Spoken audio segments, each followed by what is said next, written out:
اب یہ آخرت کے دن سے ڈرایا جا رہا ہے کہ ہم اللہ تعالیٰ نے جو رزق ہم کو دیا ہوا ہے، تو یہ جو بھی ہمارے پاس ہے یہ ہمارا اپنا نہیں ہے۔ رزق پھر جو ہے صرف رزق میں مال دولت نہیں آتا، کھانے پینے کی چیزیں نہیں آتی ہیں، اس میں ہماری تمام صلاحیتیں آ جاتی ہیں، ہمارا وقت آ جاتا ہے، ہماری اولاد آ جاتی ہے۔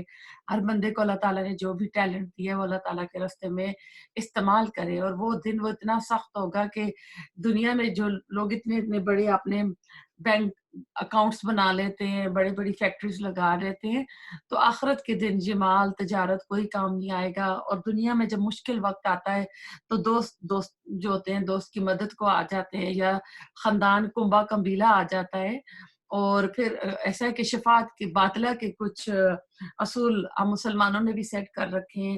عمل سے تو ہم بالکل بے عمل ہیں، لیکن ہم جو ہے کہتے ہیں ہم رسول اللہ علیہ وسلم کی امت میں سے ہیں، اور آپ ہماری قیامت کے دن شفاعت کریں گے، تو شفاعت باطلہ بھی بہت ساری رکھی گئی ہیں۔ تو اب ایسا ہے کہ جس کہتے ہیں کہ جس کا عمل پیچھے رہے گا اس کا حسب نصب اس کو کوئی کام نہیں آئے گا۔ تو بات جو ہے ایمان کے ساتھ عمل صالحہ کی ہے، اور پھر جو اللہ تعالیٰ نے ہم کو نعمتیں دے رکھی ہیں ان کو ہم اللہ تعالیٰ کے راستے میں خرچ کریں۔ جو بھی غریب مسکین جو بھی سوالی آتے ہیں ان میں آپ یہ اللہ تعالیٰ کی جو بھی اللہ نے دیا ہے ان کے ساتھ ان نعمتوں کو شیئر کریں۔ اللہ تعالیٰ بھی ان کو دے سکتا ہے، لیکن اللہ تعالیٰ ہمیں آزمانا چاہتا ہے کہ یہ میرے بندے نا کیا کرتے ہیں۔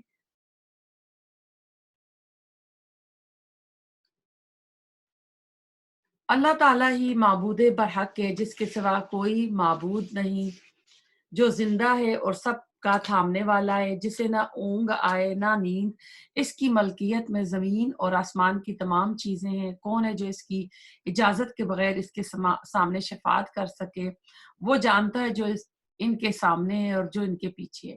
یہ آیت الکرسی ہے، یہ قرآن کی عظیم آیت ہے، اور سورۃ البقرہ کی بھی جو سمجھ لیں کہ 3 بڑی بڑی آیات سورۃ البقرہ میں آتی ہیں۔ ایک آیت بر ہم پڑھ چکے ہیں، اور یہ ایک آیت ہے جس میں کہ تقریباً 16 اس میں جملے ہیں، اور اس میں تقریباً 25 اللہ تعالیٰ کے صفاتی نام آئے ہیں۔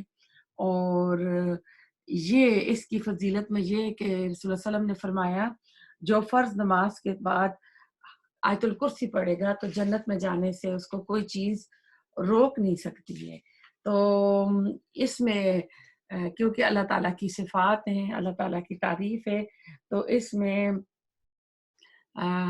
جادو کا بھی علاج ہے، نظر کا بھی علاج ہے، یہ پروٹیکشن کے لیے بھی ہے۔ گھر سے نکلیں پڑھیں، آپ اپنے بچوں کے اوپر دم کریں، تو یہ سارا اس کے ساتھ آپ کر سکتے ہیں، اور اس کی بڑی فضیلت بتائی جاتی ہے۔ اور ایک بار ابو ہریرہ کسی صدقے کے مال پر گارڈ بنے ہوئے تھے، تو شیطان آ جاتا تھا چوری کرتے ہوئے، اس کو پکڑ لیتے تھے، تو رسول اللہ علیہ وسلم کو بتاتے تھے، وہ کہتا تھا آج چھوڑ دو میں کل نہیں آؤں گا، تو رسول اللہ علیہ وسلم کو بتاتے تھے، وہ کہتے نہیں وہ آج بھی آئے گا۔ تو آخر میں اس شیطان نے نا جب وہ رہنے کا کہ نہیں اب میں تمہیں نہیں چھوڑوں گا، تو اس نے کہا کہ نہیں تم مجھے چھوڑ دو لیکن تم آیت الکرسی پڑھو نا، تو تمہارے اس سامان کے اوپر تیری حفاظت ہو جائے گی۔ تو جیسے آپ اپنے گھر کے اوپر پڑھ کے دم کر سکتے ہیں، اپنے بچوں کے اوپر پڑھ کے، اور رات کو اگر کرتے ہیں تو اللہ تعالیٰ کی پروٹیکشن میں آ جاتے ہیں۔ تو جب انہوں نے رسول اللہ علیہ وسلم کو بتایا تو آپ نے فرمایا تھا ہے تو وہ جھوٹا لیکن وہ سچی بات کر کے کیا ہے۔ اب اس میں دیکھیں کہ اللہ لا الہ الا هو الحی القیوم، اب یہ کہتے ہیں کہ اس میں اعظم میں سے اللہ تعالیٰ کے جو نام ہیں، علماء کہتے ہیں کہ یہ نام اللہ تعالیٰ کے اس میں اعظم میں سے ہے کہ اللہ ہی معبود برحق ہے، جس کے سوا کوئی معبود نہیں ہے۔